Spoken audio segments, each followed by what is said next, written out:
இச்செய்தியை வழங்குபவர் Aalayam associates private limited property developers. Aalayam associates private limited, number 52, third floor 3B, Ram Darbar, sterling road, Nungambakkam, Chennai 6,34,000. விஜயோட கட்சியும் வந்து தடுக்கிற முயற்சி பண்றாங்க, அவருடைய திரைப்படத்தை தடுப்பதற்கு முயற்சி பண்றாங்க.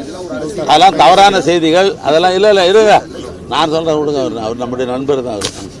அதெல்லாம் தவறான செய்திகள் எப்பொழுதுமே சொல்கிறோம் தான். பொலிட்டிக்கலாக எதை வேணாலும் வாரி விட்டுட்டு போக முடியாது. அவர் வந்து கட்சி ஆரம்பிக்கிறான்னு சொல்லும்போதே வந்து தலைவர்கிட்ட சொல்லும்போது வாழ்த்துக்கள் சொன்னார்.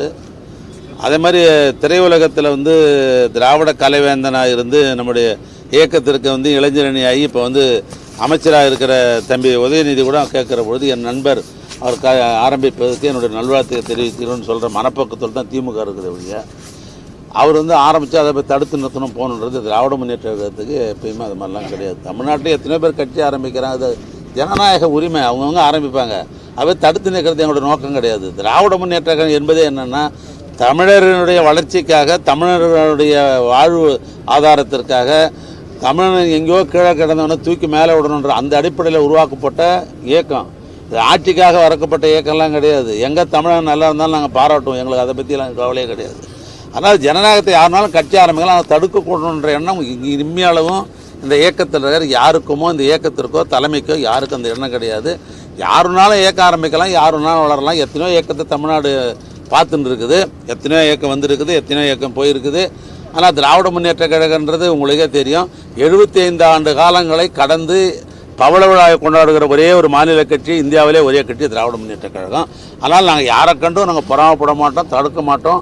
முடிந்தால் நாங்கள் வாழ்த்து சொல்லுவோம் மொழிய, அதற்காக நாங்கள் வந்து தடுக்க மாட்டோம் எந்த காலத்திலும். ஒரு அனுபவம் மிக்க ஒரு மூத்த அரசியல்வாதியா வரக்கூடிய நடிகர்கள் வந்து இனிமேல் நாடாள முடியும்ன்ற ஒரு நம்பிக்கை உங்களுக்கு இருக்காது? இல்லை, அது வந்து எப்படின்னு கேட்டால் மக்கள்கிட்ட வந்து இந்த தேர்தலை பொறுத்தளவுக்கு எப்படி மக்கள் முடிவு பண்ணுறாங்கன்னா, இயக்கங்கள் எத்தனையோ இயக்கங்கள் வரலாம். தேர்தலை பொறுத்தளவுக்கு என்னுடைய அனுபவம் நீங்கள் சொன்னதால் சொல்கிறேன். நான் 8 முறை தேர்தல் நின்றுருக்கிறேன். நான் 13 வயசுலேயே தந்தை பெரியாரை பார்த்து அந்த பொதுக்கூட்டத்தில் பார்த்து விட்டு நான் அந்த உணர்வோடு இன்றைய வரைக்கும் நான் வாழ்ந்து கொண்டிருக்கிற ஒரு ஆள் நான். மக்களுடைய கஷ்ட நஷ்டங்களை அறிந்து அவங்களுடைய பிரச்சனைகளுக்கு நாம் எந்த அளவுக்கு ஈடு கொடுக்குறோமோ, அவங்களுடைய பிரச்சனை எந்த அளவுக்கு நான் தீர்க்கலாம் என்று முயற்சி செய்கிறோமோ, அவர்கள் தான் தேர்தல் காலங்களில் மக்கள் ஆதரிக்கிறாங்களே ஒழிய, அதனால் வந்து நாம் வந்து வேறு ஒரு எண்ணங்களோடு வந்து போகிறதுன்றது சரி வராது. ஏன்னு கேட்டிங்கன்னா, இப்போ வந்து என்டிஆர் வந்து ஒரு கட்சி ஒன்று ஆரம்பித்தார், அவரில் சக்ஸஸ் ஆனார், இல்லைன்னு மறுக்க முடியாது. தமிழ்நாட்டில் வந்து திராவிட முன்னேற்ற கழகத்தில் வந்து 3 முறை பொருளாளராக இருந்தவர், 2 முறை உதயசூரில் பரங்கிமலையில் வென்றவர், 40 ஆண்டு காலம் அண்ணன் கலைஞருக்கு நண்பராக இருந்தவர். திராவிட முன்னேற்ற கழகத்தில் தலைவராக ஒருத்தர் இருந்தவர் போய் அங்கே ஒரு கட்சி ஆரம்பித்தார், அந்த கட்சி வெற்றி பெற்றது. திராவிட முன்னேற்ற கழக பொருளாளராக, திராவிட முன்னேற்ற கழக சட்டமன்ற உறுப்பினராக, திராவிட முன்னேற்ற கழகத்தினுடைய சிறு சேமிப்பு திட்டனுடைய ஏன்னா அது கேபினட் அந்தஸ்து இருந்தவர் ஒருத்தர் அரசியல்வாதியாக ஒரு கட்சி போய் அவருக்கு இருந்த ஏதோ அது அவங்களுடைய பர்சனல், அது எங்களுக்கெல்லாம் தெரியாது, எங்கள் வயசுக்கெல்லாம் தெரியுது வாய்ப்பில்லை. ஆனால் ஒரு அவர் அரசியல்வாதியாகத்தான் மக்கள் அவரை பார்த்தாரே ஒழிய நினைக்கிற மாதிரிலாம் பார்க்கல. ஏன்னா நீங்கள் எல்லாம் புரிஞ்சுங்க, நீங்கள் நான் பிரச்சனை தாண்டி சொல்கிறேன் உங்களுக்கு, இதுதான் உண்மையான நிலைமையை ஒழிய.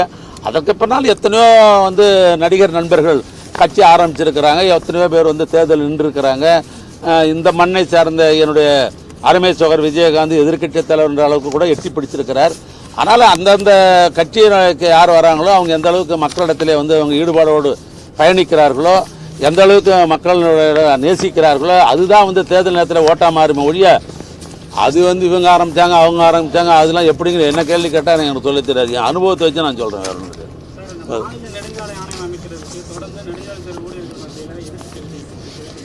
யார் நெடுஞ்சாலைத்துறை கட்டுப்பாட்டில் இருக்கக்கூடிய சாலைகளையும் சுங்க கட்டணம் வசூலிக்கப்படும் அப்படின்னும், அதனால நெடுஞ்சாலைத்துறையில் இருக்கக்கூடிய அன்ஸ்கில்டு ஊழியர்களுக்கான வாழ்வாதாரம் பாதிக்கப்படும் அப்படின்னும் ஒரு எதிர்ப்பு கிளம்பி இது வரைக்கும் ஒன்றும் தெரியல, எனக்கு தெரியல. அதாங்க நான் அது இல்லை அது எல்லாம் தெரியாது எனக்கு, அதெல்லாம் தெரியாது. நாம் அமைச்சர், அந்த துறையோட அமைச்சர், நீங்கள் தான் கேள்வி கேட்குறீங்க. என்கிட்ட அது மாதிரி வந்து யாரும் வந்து நீங்கள் வந்து இதை மாதிரி நீங்கள் ஆரம்பிக்கக்கூடாது அப்படின்னு வந்து யாரும் என்னிடத்துல வந்து இது வரைக்கும் எனக்கு என்கிட்ட இது வரைக்கும் மனுவும் நான் கொடுக்கல, அது பண்ணலை. ஏன்னா இது கிட்டத்தட்ட வந்து இந்த துறையை பொறுத்தளவுக்கு 1500க்கும் மேற்பட்டவர்கள் இந்த துறையில் பயணிக்கிறார்கள். கீழே வந்து நீங்கள் சொல்கிறீங்களே யாரும் சாலை பணியாளர் போட்டதே 10,000 பேர் கலைஞர் தான். அதில் வந்து ஆரம்பித்து தலைமை பணியாளர் 10 அலகு இருக்குது, அது வரைக்கும் இருக்கிறாங்க. அதனால் யாரும் வந்து இது மாதிரி எல்லாம் ஆரம்பிக்கக்கூடாது போகக்கூடாது அப்படின்னு சொல்லிட்டு யாரும் என்னிடத்தில் இது வரைக்கும் மனு கொடுக்கல. தன்னுடைய அதிருப்தியும் தெரிவிப்பதில் நன்றி, வணக்கம். திராவிட மாடல் ஆட்சி வந்த உடனேயே இந்த தென்னக பகுதிக்கு முக்கியத்துவம் அளிக்க வேண்டும் என்று மாண்பு முதலமைச்சர் அவர்கள் எங்களுக்கு துறையிலே ஆணையிட்டார்கள். அந்த அடிப்படையில் தான் நெடுஞ்சாலைத்துறையை பொறுத்தளவுக்கு மதுரையில் பல்வேறு பணிகளை இந்த 3 ஆண்டு காலத்தில் நாங்கள் செய்து கொண்டிருக்கிறோம். குறிப்பாக கட்டுமான பராமரிப்பு அலகின் மூலமாக இந்த 3 ஆண்டில் 212 பணிகள் 515 கோடி ரூபாயில் 281 கிலோமீட்டருக்கு வந்து பராமரிக்கிற பணிகளை வந்து எடுத்துருக்கணும். அதில் 200 பணிகள் வந்து முடிஞ்சிருச்சு. மீதி இருக்கிற பணிகள் இந்த ஆண்டிலேயே அது முடிவரும். அதே போன்று இந்த நடப்பாண்டில் இந்த 24-25 இந்த நிதியாண்டில் 4வது வருஷம் இதில் வந்து 111 கோடி ரூபாய்க்கு 30 பணிகள் வந்து எடுத்திருக்கிறோம் இந்த ஆண்டு. அந்த பணிகளும் வந்து சிறப்பாக நாங்கள் செஞ்சு முடிச்சுடுவோம்.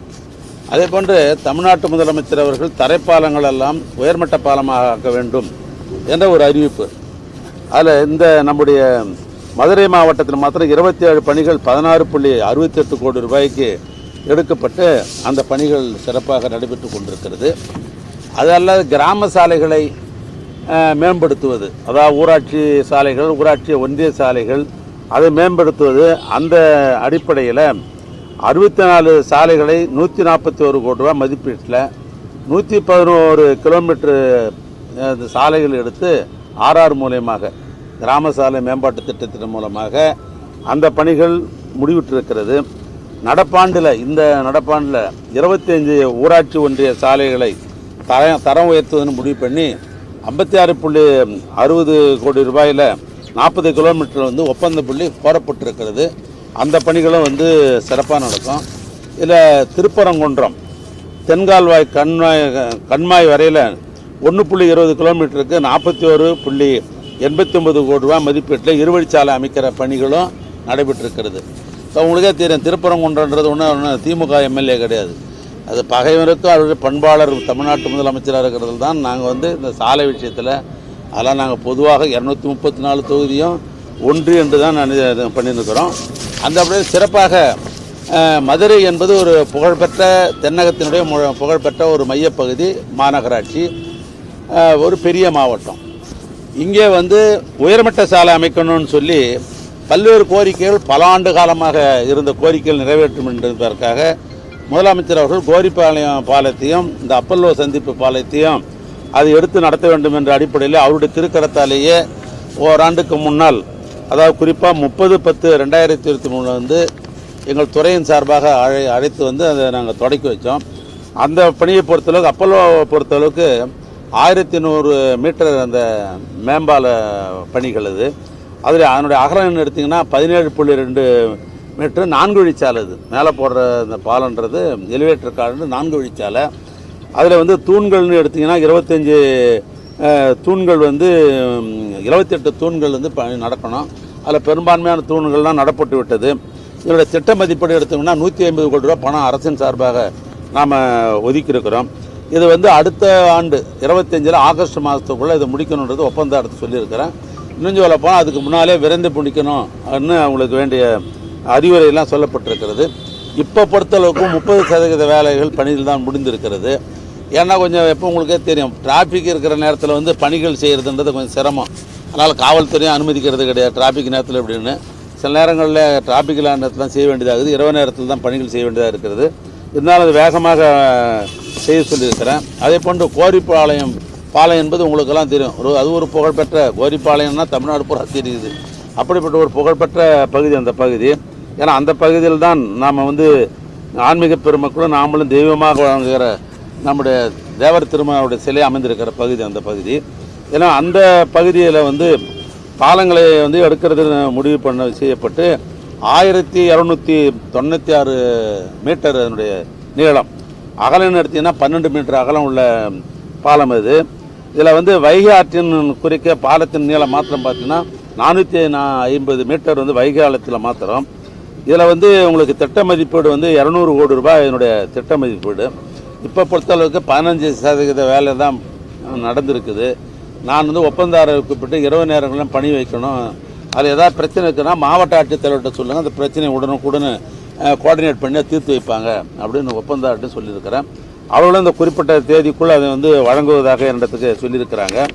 ஏன்னா இதே நிலையில் பாலப்பணிகள் வந்து கொஞ்சம் வேகமாக விரைந்து நடத்தணும், குறிப்பிட்ட தேதியில் வந்து அதை கொண்டு வரணுன்றதுக்காகத்தான் நானும் எங்களுடைய துறையினுடைய செயலாளர், தலைமை பொறியாளர் அனைவரும் வந்து இப்போ உங்கள் எதுக்கால தான் பார்த்தோம், தரமாக வந்து பில்லர்லாம் போடப்படுகிறது. ஏன்னா பில்லர் சரியாக இருந்தால் தான் மேலே தாங்குகிற பகுதியும் சரியாக இருக்கும்.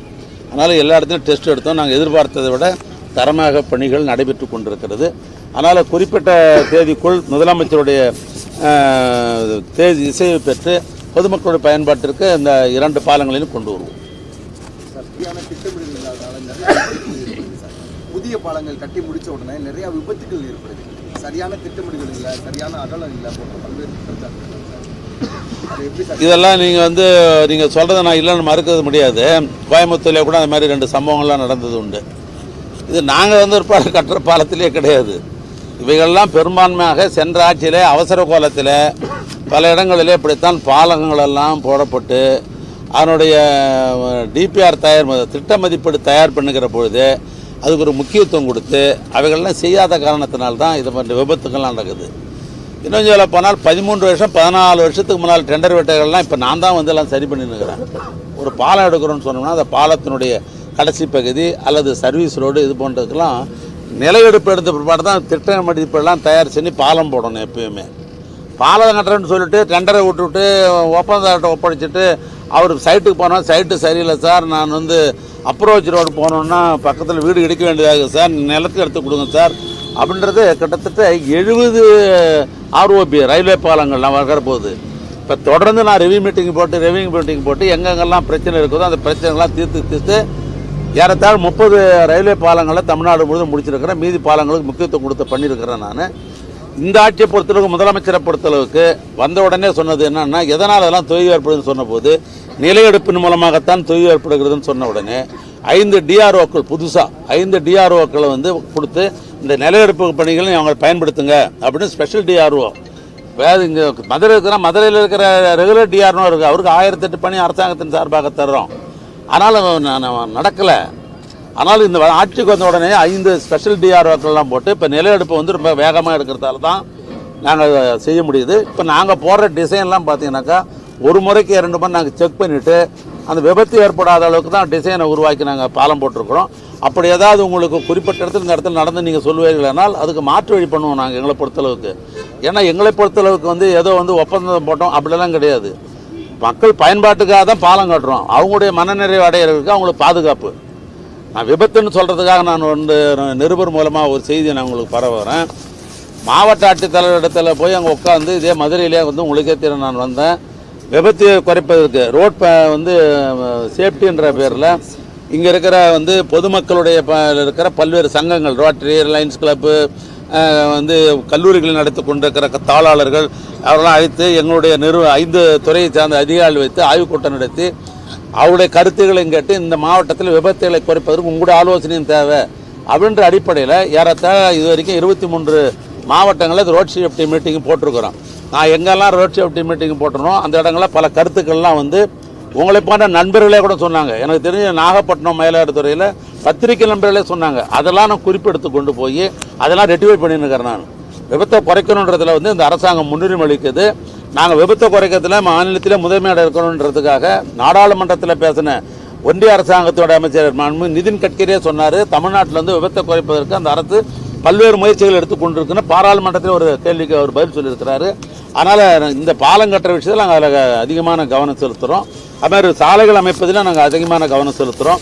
விபத்தை குறைப்பதற்கு உங்களுக்கு தெரிந்த ஆலோசனை ஏதாவது நீங்கள் வழங்கினா கூட அதை எடுத்துக்கொண்டு நாங்கள் பண்ணுவோம்.